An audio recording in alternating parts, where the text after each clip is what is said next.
If you find the one, you should never give her up.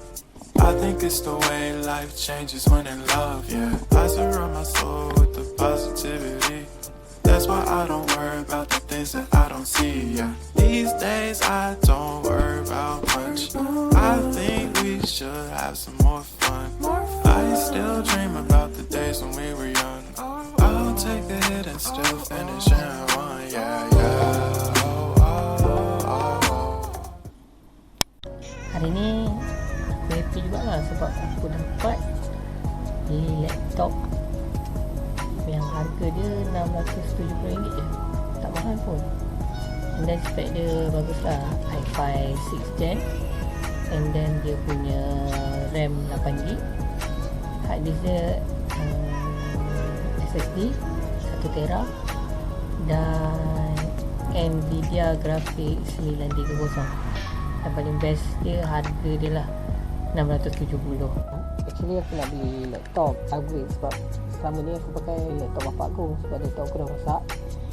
Dan yang ni laptop bapak aku pakai Satellite Toshiba Core i5 GeForce 740. So dia macam biasa je lah.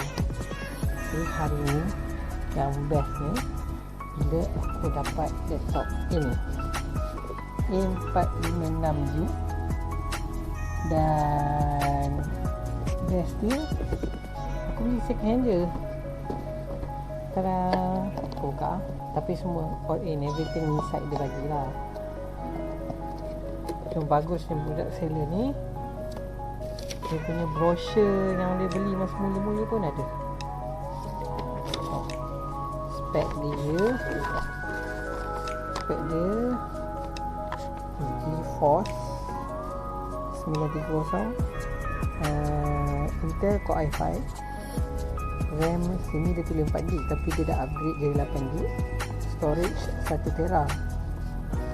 Itulah SSD yang best dia ni laptop ni.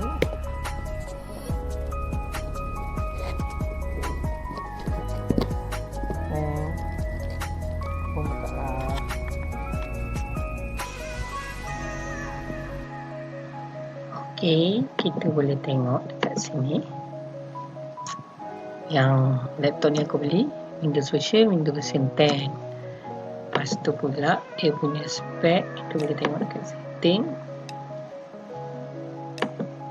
ini, Xenon Core i5 8GB RAM. Lepas tu pula kita boleh tengok satu device ni je.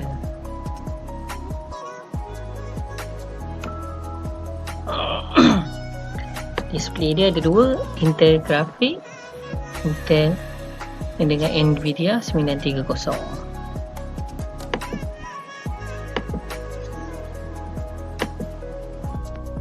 ini dia laptop dia. Adalah cala-cala sikit.